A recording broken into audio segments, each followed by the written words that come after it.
The police had raided the Stonewall Inn countless times before, because apparently that was the vibe back in the day. But this time was different. This time, the community fought back.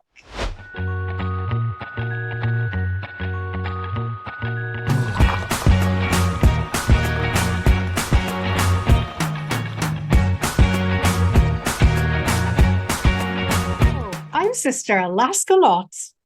I'm Sister Babeushka. And this is Utter Nunsense. The show where we pour a piping hot cup of tea. And we utter whatever nonsense pops into our heads. This is basically a laid-back chat between good friends. And a new episode is uploaded once a month, every month on the first of the month. Along with lots of fun, short, nonsensical videos every week in between. Did I write nonsensical? Yeah, no. Nonsensical. Okay, cool. I meant nonsensical. Maybe I also corrected it as I typed it. Disappointing. My phone should know better by now. Everyone should know what this show is about by now.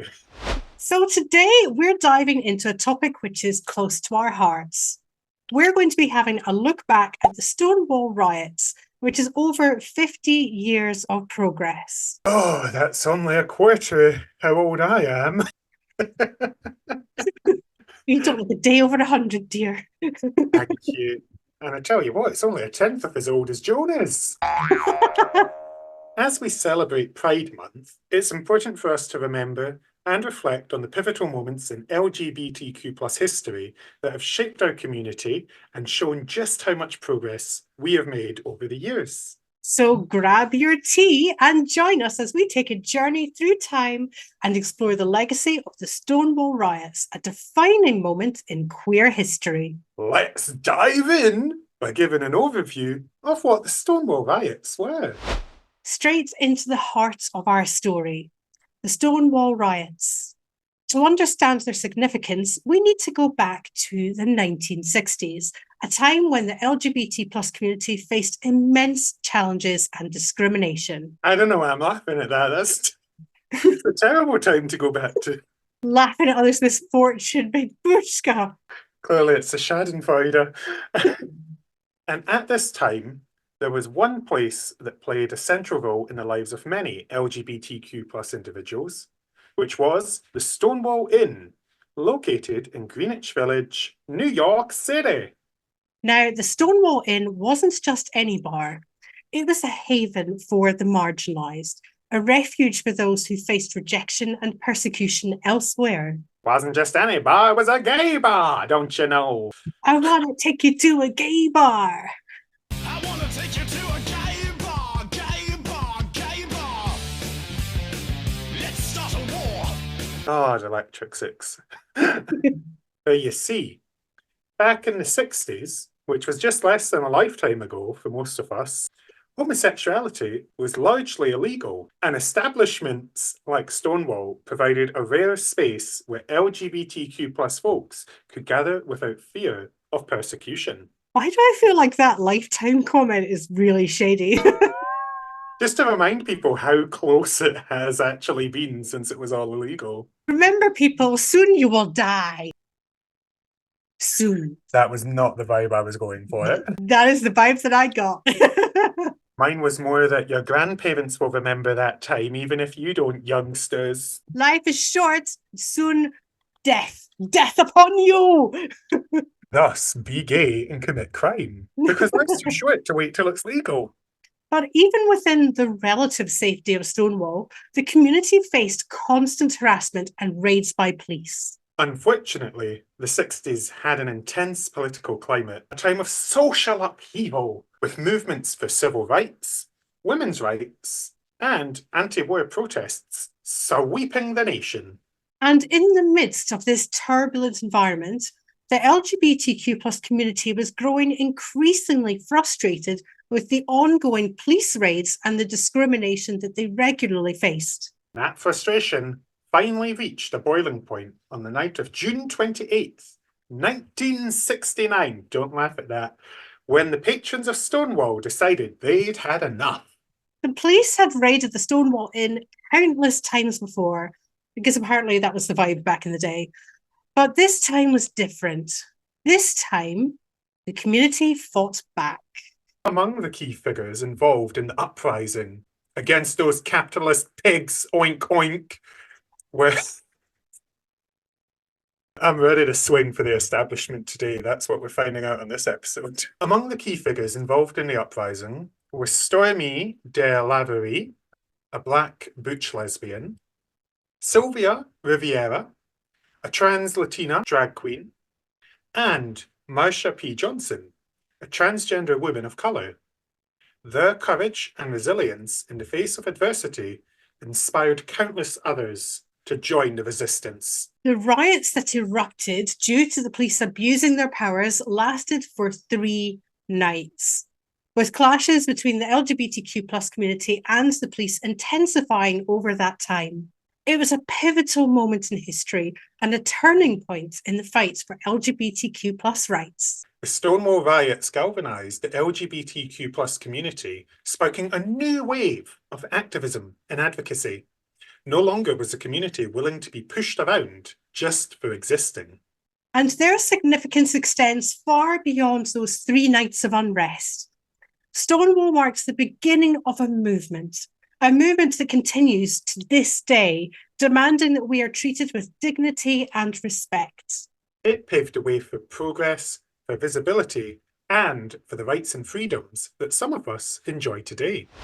The 60s and 70s were a time of great social change and activism worldwide, and the LGBTQ plus community in the UK was no exception. As the Stonewall Riots took place in New York City, they served as a catalyst for LGBTQ plus activism and visibility around the globe, inspiring individuals to stand up and demand their rights, including here in this United Kingdom.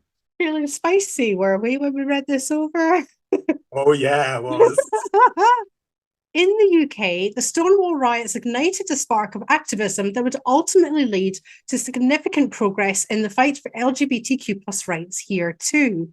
One key moment that followed in the wake of Stonewall was the formation of the Gay Liberation Front, or a GLF in the US, which inspired activists in the UK to establish their own chapter. The Gay Liberation Front was instrumental in bringing together queer individuals from diverse backgrounds and advocating for their rights through direct action and community organising. And let's not forget the pivotal role played by British activists who were directly involved in the US movement. Many of them returned to the UK inspired and empowered to continue the fight for equality on home soil. Very true. And these activists brought with them the lessons that they had learned from Stonewall and then applied them to their work in the UK, helping to shape the trajectory of British LGBTQ plus activism for years to come. In 1988, just over 20 years after the Stonewall Riots, the Stonewall Group was founded in the UK with the aim of fighting discrimination and championing LGBTQ plus rights. Since then, Stonewall, the UK charity, has been at the forefront of efforts to secure legal protections for LGBTQ plus individuals in the UK, advocating for changes in legislation and working to change hearts and minds. Another impact from the Stonewall Riots is the annual Pride events that take place across the UK, which trace their roots back to the first Pride March in New York City in 1970. Which was then called Christopher Street Day Parade, being held to commemorate the first anniversary of Stonewall. So Stonewall may have started as a riot, but it sparked a revolution, and one that reverberated around the world and continues to inspire and empower us today. Thanks to the legacy of the Stonewall Riots, which helped the journey of the LGBTQ plus rights movement in the UK, and with this journey, it's important to acknowledge the progress we've made over the past 5 decades. We've come a long way since the days of the Stonewall Riots, and significant victories have been won in the fight for equality and acceptance. Marriage equality, adoption rights, anti-discrimination laws, these are just a few of the milestones that we've achieved thanks to the tireless efforts of activists and allies across the country. And let's not forget the increased visibility and representation of LGBTQ plus individuals in media, politics, and society at large. It's heartening to see our community celebrated and recognised in ways that were once unimaginable. But despite this progress, we must also acknowledge that the fight for LGBTQ plus rights is far from over. Challenges remain, and our work is far from finished. One of the biggest challenges that we face in the UK at the moment is the ongoing struggle for transgender rights and equality. Transgender individuals continue to face discrimination, violence, and barriers to accessing healthcare and other essential services. It's essential that we stand in solidarity with our transgender siblings and work together to dismantle the systemic inequalities and injustices that they face. Another challenge that we face is the persistent stigma and discrimination faced by LGBTQ plus youth, particularly in school and educational settings. Bullying, harassment, lack of support, these can all have really devastating effects on queer young people, leading to higher rates of mental health issues, self-harm, and suicidal ideation. That's why it's crucial that we continue to advocate for inclusive education and support services for LGBTQ plus youth, ensuring that they feel safe, accepted, and valued for who they are. And let's not forget the ongoing fight against HIV and AIDS stigma and the discrimination that still impacts individuals who live with HIV and AIDS in the UK and worldwide. It's essential that we challenge misinformation and promote understanding and compassion for those who are affected by HIV and AIDS, and that we work to end stigma and discrimination once and for all. Absolutely. And although we talked of many gains being made here in the UK and US, there are still multiple countries around the world where many of these rights already covered are still being denied, with our queer siblings still facing the threat of imprisonment or death in multiple places around the world. So even though we feel free at home, there is still a great fight to happen for queer liberation worldwide. Do we feel free at home? Freer than when I go to Liberia or Myanmar or Afghanistan. Free-ish. Free-ish. Varying shades of free. You know, when they talked about 50 Shades, they actually meant 50 Shades of Freedom. So, as we reflect on the progress that we've made and the challenges that still remain, let's recommit ourselves to the fight for LGBTQ plus rights in the UK and beyond. Put it down. Stop fidgeting. Stop fidgeting. Right. Good. Me, not you. Don't care if you fidget as long as it's not audible. Together, we can create a future where everyone, regardless of sexual orientation, gender identity, or expression, can live free from discrimination. Babeushka! I was trying so hard. I tried so hard. Nobody will have freedom. Everyone will be prejudged. Discrimination for all now. Together, we can create a future where everyone, regardless of sexual orientation, gender identity, or expression, can live free from discrimination and prejudice.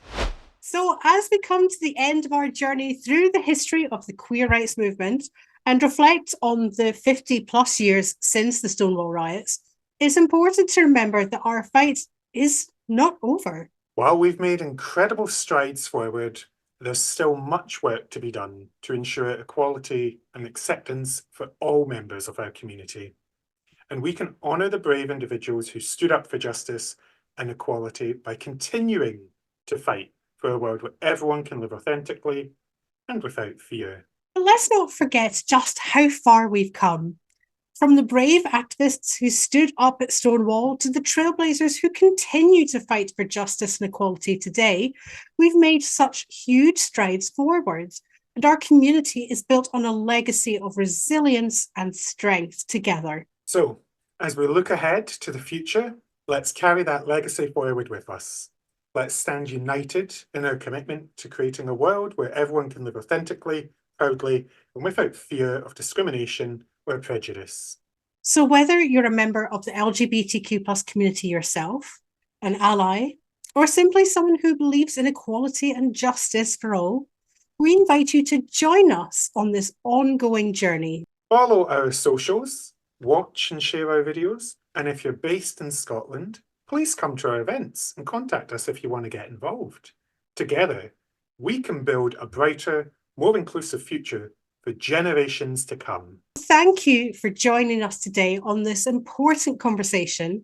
And remember, the fight continues and you can be part of it. So donate to re-elect Sister Alaska for Prime Minister today and join the party of nonsense. To be honest, couldn't do any worse. We could always do so much better, couldn't we? You could literally do better by doing nothing. Like if you just made no changes to any policies, you'd probably still do better. Maybe we could, ban conversion therapy and a few other bits and pieces. Thank you very much. You know, Alaska, that inspiring speech feels like we've really done a thing. It does feel like we did a thing. We did the thing. We did the thing. We did the thing. We did the thing. We did the thing. We did the thing.